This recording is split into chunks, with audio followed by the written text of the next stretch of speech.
টানা কয়েক সপ্তাহের নাটকীয় ঘটনা প্রবাহের পর বাংলাদেশের সামনে দুটি পথ খোলা রাখে আইসিসি। হয় ভারতে গিয়ে খেলতে হবে, না হয় টি-20 বিশ্বকাপে খেলার আশা ছাড়তে হবে। আইসিসির এমন সিদ্ধান্ত আসার পর বুধবার রাতেই একটি মিটিং করে বাংলাদেশ ক্রিকেট বোর্ডের কর্তারা ও ক্রীড়া উপদেষ্টা আসিফ নজরুল।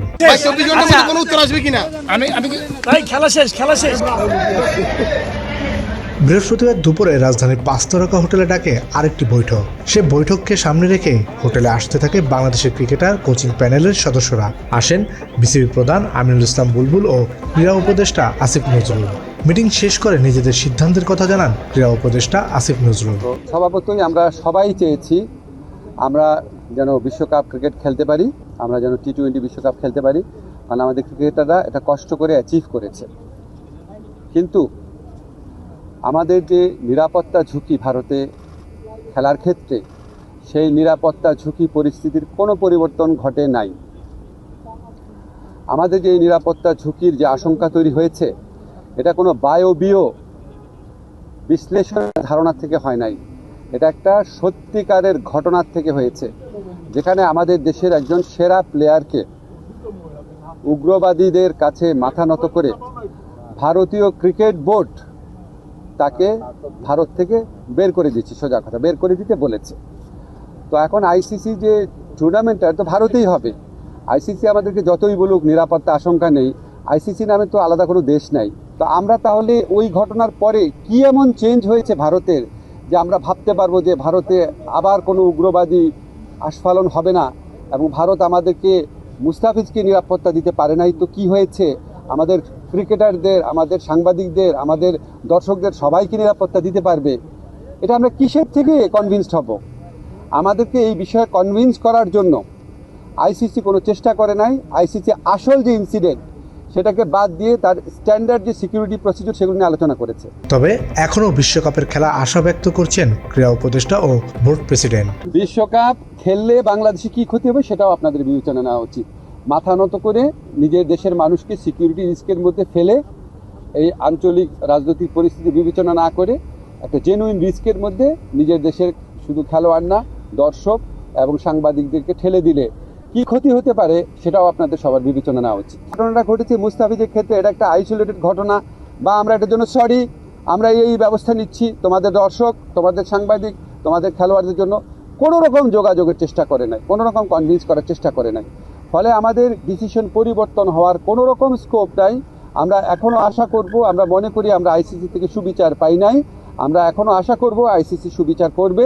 আমাদের যে বিশ্বকাপ খেলার যে অধিকার, যেটা শ্রীলঙ্কাতে আমাদের খেলার সুযোগ রয়েছে, এরকম বহু নদীর পৃথিবীতে আছে যে অন্য একটা ভেন্যুতে সিকিউরিটি রিস্কের কারণে খেলা হচ্ছে। আমাদের এখানে জেনুইন সিকিউরিটি রিস্ক আছে, আমরা এখনও আশা ছাড়ি নাই।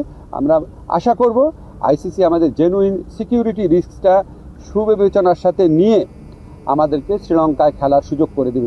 বাংলাদেশের সাথে লাস্ট মিটিং কি হয়েছিল সে বিষয়ে খোলাসা করেন বিসিবি প্রেসিডেন্ট আমিনুল ইসলাম বুলবুল। মাত্র 30% টাকায় জমির মালিক হয়ে নতুন বাংলাদেশের গড়ে তোলার স্বপ্ন দেখা বাংলা বসতি। Mustafiz was not injured. Mustafiz নিজে থেকে নাম উইথড্র করেনি। মুস্তাফিজ, বাংলাদেশ ক্রিকেট বোর্ড তার এনওসি ক্যান্সেল করেনি। নিরাপত্তাজনিত কারণে মুস্তাফিজকে আইপিএলের একটা দল থেকে বাদ দেওয়া হয়েছিল। পরবর্তীতে আমরা গভর্নমেন্টের মাধ্যমে জানতে পারলাম এবং আমরা ফিল করেছি সিকিউরিটি একটা বড় ইস্যু এই 2020 ওয়ার্ল্ড কাপের জন্য। জানার সাথে সাথে আমরা আইসিসির সাথে যোগাযোগ করেছি 4th of January, এবং 4th of January আমরা জানিয়েছি যে this is the situation, give us an alternate venue or look this matter seriously. গত বছর ফেব্রুয়ারি মাসে যখন একটা দেশ নিরাপত্তাজনিত কারণে চ্যাম্পিয়ন্স ট্রফি খেলতে যেতে অস্বীকৃতি জানিয়েছিল, তখন সেই দেশের গভর্নমেন্টের পারমিশন নিয়ে আইসিসিকে যখন জানানো হয়েছিল, তখন তাদের জন্য একটা নিউট্রাল ভেন্যুর ব্যবস্থা করেছিল, এবং সেই নিউট্রাল ভেন্যুতে তারা সমস্ত চ্যাম্পিয়ন্স ট্রফি একটা হোটেলে থেকে একটা মাঠে খেলেছিল। ইট ওয়াজ এ প্রিভিলেজড। পরবর্তীতে যে আপনারা জানেন যে হাইব্রিড মডেলটা যেটা এখন হচ্ছে, আমরা সকলে বলছি যে শ্রীলঙ্কা কো-হোস্ট। শ্রীলঙ্কা কো-হোস্ট না, শ্রীলঙ্কা হাইব্রিড মডেলের একটা অংশ, যেখানে অন্য অন্য দেশের খেলাগুলো হচ্ছে সেখানে। আমরা সেই দিকে তাকিয়ে আমরা বলেছিলাম যে যেহেতু এটা হাইব্রিড মডেলটাও হয়েছে বিকজ অফ সিকিউরিটি এবং গভর্নমেন্টের অনীহার কারণে আমরা সেই লাইনেও তাদের আইসিসিকে বলার চেষ্টা করেছি এবং বুঝিয়েছি, কিন্তু তারপরে আমাদের আবেদনকে খারিজ করে দেওয়া হয়েছে।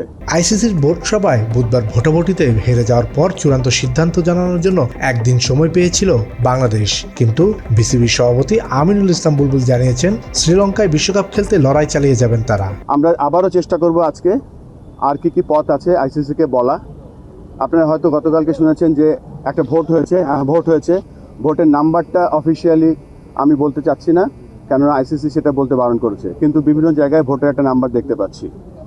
আমরা খুব সন্দিহান, বাংলাদেশ ক্রিকেট নিয়ে আমরা খুব গর্ব বোধ করি, কিন্তু ওয়ার্ল্ড ক্রিকেট নিয়ে আমরা সন্দিহান। যেখানে ক্রিকেটের পপুলারিটি কমে যাচ্ছে, সেখানে আইসিসি এরকম অলমোস্ট 200 মিলিয়ন লোকের খেলা দেখার বা খেলার যে একটা প্রত্যেক দিন আমরা বিশ্বাস করতাম যে এই কয়দিন যে আমাদের প্রত্যেকটা লোক সকালবেলা উঠে শুনতে পাবে যে বাংলাদেশ বিশ্বকাপ খেলছে এবং আইসিসি বাংলাদেশের আবেদনটা মেনে নিয়েছে। কিন্তু এই সিচুয়েশনে যখন আমরা দেখতে পাচ্ছি বাংলাদেশ খেলতে যাচ্ছে না বা বাংলাদেশকে একটা আলটিমেটাম বেঁধে দেওয়া হয়েছে, তারপরে আমরা সর্বস্ব চেষ্টা করে যাব। Kazi Pappu, Bangla edition, Dhaka. Thank you very much.